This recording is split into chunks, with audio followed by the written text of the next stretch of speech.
Salut à toi, bonjour. Bienvenue dans cette énième vidéo où je vais te montrer comment j'ai pu, à travers les additifs que tu vois, j'ai pu diminuer mon coût de production, c'est-à-dire diminuer le coût de mon aliment et augmenter la rentabilité de mon élevage des porcs. Vous savez, j'avais fait une vidéo sur cette chaîne pour vous montrer comment vous pouvez composer d'aliments. Mais entre-temps, étant donné que le but d'un agripreneur, c'est de gagner beaucoup d'argent, j'ai développé une autre formule qui me permet d'avoir une formule d'aliments plus facile. Et en 6 mois, j'ai facilement 100 kg, parfois même 120 kg de poids vifs chez les porcs. Donc, si tu es intéressé par cette thématique, tu as fait 3 choses. Tu t'actives à la chaîne, tu t'abonnes à la chaîne, tu partages la vidéo et tu likes la vidéo qui est en cours pour ne plus rater nos prochaines vidéos. Si c'est la première fois que tu me découvres, je suis Romuald Fogo-Klein. Sur cette chaîne, je parle d'agriculture et de l'élevage. Et ce matin encore, je vais te montrer comment, à travers ces 3 additifs, tu peux diminuer ton coût de production, diminuer le coût de ton aliment et augmenter ta rentabilité ou augmenter ton argent, gagner beaucoup d'argent. Vous savez que l'alimentation chez les porcs couvre au moins 70% du budget des porcs. Ça veut dire que si tu veux dépenser 100 millions sur les porcs, 70 millions vont entrer dans l'aliment. C'est pour ça qu'à tout moment, je suis en train d'innover, je suis en train d'avancer dans la formule d'aliment pour trouver une formule qui va me permettre de dépenser moins et de gagner beaucoup d'argent. Et c'est à travers ces additifs-ci que j'ai pu trouver une formule qui me permet d'avoir un bon résultat et en court terme. En réalité, c'est quoi? Ici, c'est le Bergotox. Le Bergotox, c'est-à-dire de l'antitox. L'antitox, c'est quoi? L'antitox, c'est un antitoxidien qui va te permettre d'enlever la moisissure et d'enlever toutes les substances qui peuvent nuire à l'aliment. Ça permet à ce que l'aliment que tu donnes au porc soit non seulement de qualité, mais ne peut nuire au porc. Et ça aide aussi beaucoup chez les porcelets. Ça vient en 1 kg comme ça là. Le kilo coûte en moyenne 2000, parfois 1500, 1200 en fonction de là où vous vous trouvez et en fonction du pays où vous vous trouvez. Après l'antitox, c'est le Belgofox. Le Belgofox, c'est du calcium. 1 kg de calcium comme ça, nous utilisons à 1 kg pour 1 tonne d'aliments. Ça veut dire que si tu veux tourner 100 kg d'aliments comme je veux tourner tout de suite, tu vas mettre 0,1. Donc avec un sachet-ci, tu vas tourner 100 kg d'aliments pendant 10 jours, c'est-à-dire 10 tours de 100 kg d'aliments. Après ça, maintenant, c'est le fer. Le fer, pour moi, est impératif. C'est le sulfate de fer. Dans le sulfate de fer, ce qui est important, c'est le fer qui est à l'intérieur. Vous allez constater que beaucoup, quand ils font l'élevage des porcs, au 3e jour, ils injectent le fer. Au 10e jour, ils injectent le fer. Et au 21e jour, ils injectent le fer. Et parfois, on n'a pas toujours les résultats qu'on veut. Pourquoi? Parce que quand tu injectes le fer à la mise bas, le porcelet qui sort dans le ventre n'a pas de capacité, n'a pas ce fer-là en lui.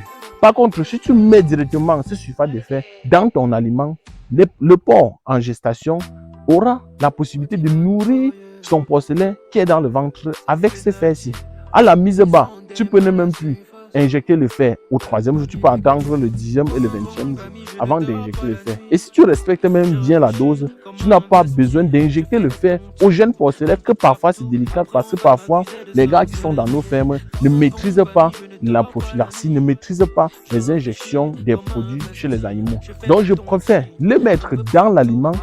Ça, c'est toujours la même chose. Tu mets 1 kg pour 1 tonne d'aliments. Tu vois que sur 1 tonne d'aliments, tu mets seulement 1 kg et par conséquent, tu n'as pas de problème. Maintenant, à part ces additifs-ci, quelle est la formule que j'ai développée maintenant? La formule que j'ai développée ici pour m'en sortir en élevage des porcs, c'est une formule plutôt bien, mais très moins coûteuse. Ce que je fais, c'est comment? Étant donné que le son n'est pas aussi très riche que ça, je mets le son à 18%, c'est-à-dire je mets 18 kg de son sur 100 kg d'aliments. À part le son, je mets le maïs. Étant donné que le maïs est la principale source d'énergie, je mets le maïs à 30 kg, à 30%, c'est-à-dire 30 kg sur 100 kg d'aliments. Maintenant, après, je mets le tourteau de palmiste. Et il faut faire la précision parce que chez moi, j'utilise le tourteau de palmiste sans coque. Quelle est la différence entre le tourteau de palmiste sans coque et le tourteau de palmiste avec coque? Le tourteau de palmiste sans coque, c'est le tourteau de palmiste qu'on a extrait de l'huile, l'huile qu'on appelle l'huile manianga blanc là, c'est-à-dire qu'il n'y a plus la coque là.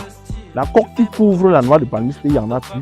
Ça fait parce que quand tu utilises le tuto de palmiste avec coq, l'animal ne pourra pas digérer tout ce tuto que tu lui as donné avec les coques là.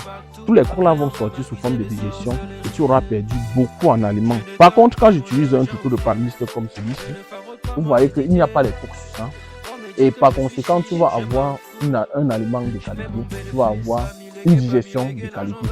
Après ça, j'utilise le tuto de soja. Le tuto de soja ici, le tuto d'arachide autant pour moi. Le tuto d'arachide, comme tu vois, c'est bien écrasé. J'utilise le tuto d'arachide à 8% pour apporter les protéines. J'utilise le tuto de soja aussi. Quand vous regardez ici, c'est le tuto de soja que j'utilise pour cette alimentation. En dernier ressort, j'utilise le concentré. Beaucoup m'ont demandé pourquoi tu n'utilisais pas le concentré dans ton alimentation. Je fais cette vidéo aussi pour leur répondre parce qu'il fallait faire des tests.